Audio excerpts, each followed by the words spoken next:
Welcome into another episode of LFK. This week's episode features some seasonal skits, rapid fire world news, a tribute to one of the greatest baseball players of the generation, as well as some wacky word on the street. As you can see, I've been abducted by aliens. With some more fake news, here's word on the street. I'm Jourdain here with your weekly edition of Word on the Street. So, what's the word with you, KU?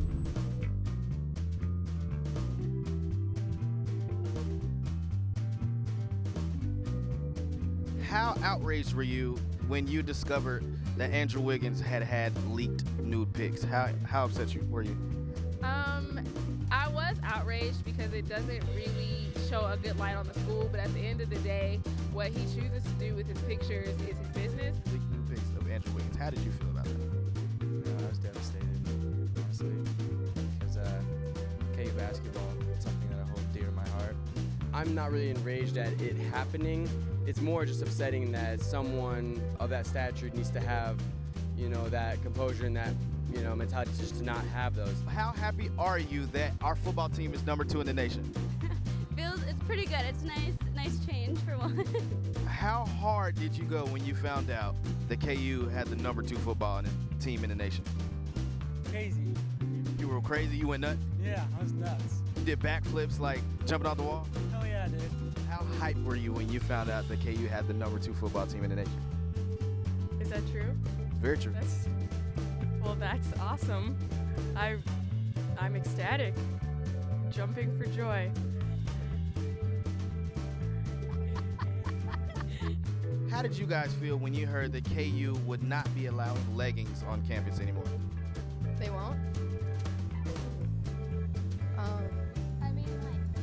I really will wear them anyway.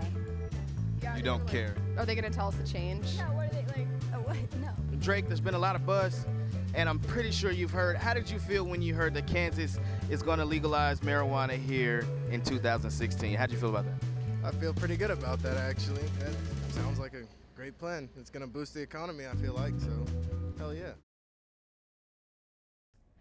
And welcome back to BSH TV Morning News. I'm Blanche Janssen. Well, it's that time of year again.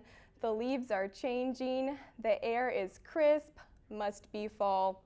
Our field reporter Jameson is live at Old Greta's pumpkin patch with some tips on carving the perfect pumpkin.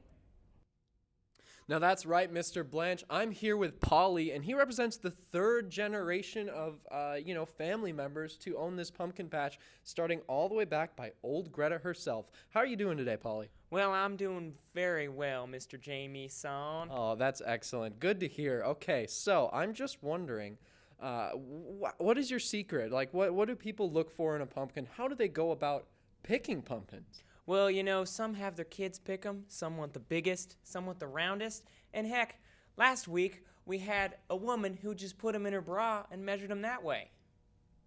Okay, that's a very interesting way to, judge pumpkin size. I guess it could be accurate. Once you get a pumpkin, how do you go about carving it? How do you carve a jack-o'-lantern? Well, Mr. Sound, that's a family secret, but I reckon I could share it with you. Well, first you take the knife and the spoon, and then you just the right out of it. Then you take the cow and you just... Well, we apologize for that. I think we're going to take it back out to Jameson at the pumpkin patch and talk to a manager. Okay, and again, Blanche and viewers, on behalf of BSH TV, we're really sorry about that. We're here with Wally. He's here to clear some things up. So what do you know, Wally? Yeah, Mr. Son, I'm sorry about that. My kid brother don't know what he's talking about, so let me explain what he was talking about. You got to get the cow first so your don't get stuck, and then... Well, again, our apologies. In other news, Paul Revere died today. He was found dead in his basement in his canoe. Really? Well, it appears we are going to send it out to the pumpkin patch one more time. All right, Jameson, it's all you. For BSH TV, I'm Jameson. Signing off. Somebody help me, please. Somebody just get the truck back here. Hello, this is your Jayhawk update, and I'm Laura Fernie. Kansas Governor Sam Brownback has announced that October is Zombie Preparedness Month. Brownback released a list of preparations for October. First, cardio. Second, the double tap. Third, beware of bathrooms. And fourth, avoid strip clubs. License plate thieves have struck the KU campus. Be on the lookout for an ass man to help catch the perp. Please call Crime Stoppers with any possible leads. Have you heard about the Andrew Wiggins nudes? Me either. In other news, Karch Charlie Weiss has been fired this weekend. Athletic director Shayon Zinger pulled the trigger fast after the football team lost to Texas. Looks like there's no more Mr. Weiss guy. Similar to Mangino, KU will also be cutting ties with anything caught in Weiss's orbit when he leaves campus. The Coffeyville Journal reported that Democratic gubernatorial candidate Paul Davis was getting a lap dance at a strip club during a police raid when he was 26. I guess Davis's Democratic leanings isn't the only thing about him that is blue. Scotland has voted to stay in the United Kingdom with nearly a split 50-50 vote. After the vote, a Scottish foreign exchange student was seen running around Westcote Beach, charging students and shouting for freedom. Here to comment is the Scottish foreign exchange student, Willie Angus. Laura, thank you for having me. Well, thank you for coming. So how do you feel about the vote that just happened? Oh, Laura, I'm not happy about it. I'm not happy in the least. Do you like the way that it came across then, like as a vote? Not at all. It was a bureaucratic nightmare, all about votes. Anybody who knows anything about Scotland and the history we have with that god-awful place, England, knows that if we're going to get this, it's not going to come through voting. It's going to come through blood and war. Aye. And Cornelius, what are you doing here? here we have Cornelius Thistlewit, Willie's roommate. You think that Scotland is going to be able to fight England in a war and win and get its independence? Oh, I don't think it, Cornelius. I know it. That's just ridiculous. Oh, what makes you think that? Look at you. Have you ever tried to fight a Scot? No, you're a bunch of drunkards. You're a bunch of pig entrails. Oh, you're scared, that's all. Scared? Yes. Why do you think I'm scared? I don't know why you're scared. I think you're scared because we're bigger, we're stronger. We certainly heard of alcohol more than you guys. We don't need tea to wash it down. You do not make fun of tea. Tea Oh, and make crumpets fun of is a tea. national pastime. I'll tell you that. That's It's a national pastime I don't want to be a part of anymore. That and your damn queen. I don't want anything to do with her either.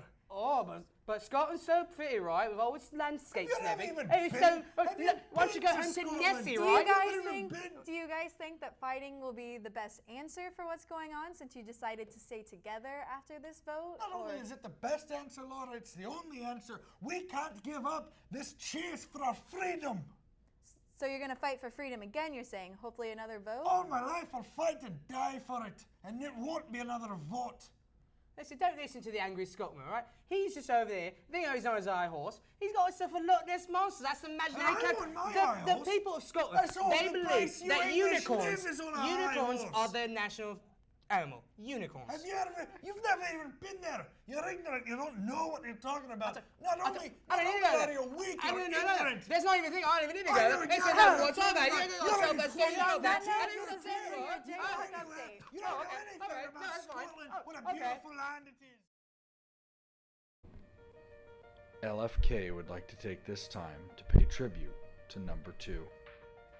Back in all the years when I was growing up playing baseball in those little league fields, the only thing I could ever think about was the big number 2. My dad and I butted heads a lot, but we could always connect over good old number 2. So I was out to lunch with my friends the other day, and we could not stop talking about number 2.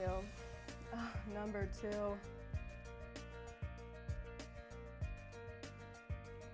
I love my husband very much, but if I left him, it'd definitely be for the big number 2. Man, I remember my first time at the stadium, and I looked down in the middle of the infield, and there it is, the big number 2. Thanks for the memories, number 2. This one's for you.